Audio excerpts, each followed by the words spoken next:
Ma'am I am so depressed, কেমন জানি সব নেগেটিভ থট আমার মাইন্ডে আসছে। কি করা উচিত ম্যাম আমার? কি থট আসছে তোমার? নিশ্চয় নিজেকে মেরে ফেলার থট। তাহলে একটা কাজ করো, মেরেই ফেলো। That would be very better, because এই পৃথিবীতে এমনিও বোঝ বেড়ে গেছে। তোমাদের মতো ডিপ্রেশনে মানুষদের এই পৃথিবীতে আর কোনো দরকার নেই। ম্যাম আপনি বোঝার চেষ্টা করুন, আমি আপনার কাছে এসেছি এই কারণে যে আমি এখান থেকে বেরোতে চাই। তাহলে বেরিয়ে আমার বাড়ি থেকে বেরিয়ে। টক্সিক রিলেশনশিপে ছিলাম। দেখো, পরিষ্কার কথা, টক্সিক রিলেশনশিপে এক হাতে তালি তো বাজে না, দু হাতে বাজে। তার মানে তুমিও টক্সিক। ম্যাম দেখো, তুমি নিজে বয়ফ্রেন্ডকে ভিলেন মনে করো, তুমি নিজেকে ভিকটিম মনে করো, আর ভিলেনদের শাস্তি হওয়া উচিত, তাই তো? তাহলে একটা কাজ করো, তুমি সোজা তোমার বয়ফ্রেন্ডকে মেরে ফেলো।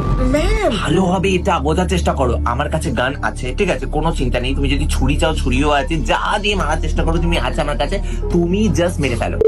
একটা ফোন আসছে, দাঁড়াও। হ্যাঁ, আমার ফ্রিজে অনেকক্ষণ ধরে ডেড বডিটা পড়ে আছে, দেখ 2 দিন হয়ে গেছে, নিয়ে যা না। হ্যাঁ, ফ্রিজ থেকে নিয়ে যা। আসলে কি বলতো, আমার একটা পেশেন্ট ছিল, একদম ডিপ্রেশন থেকে বেরোতে চাইছিল না। তো আমি কি করব বলো, ওকে মেরে ফেলে ফ্রিজে ঢুকিয়ে দিয়েছি। এবার তুমি ভয় পেও না, তোমাকে মারবো না, তুমি তো ঠিক হয়ে যাবে, তাই না? ঠিক হবে না তুমি? বলো না, তুমি ঠিক হবে না?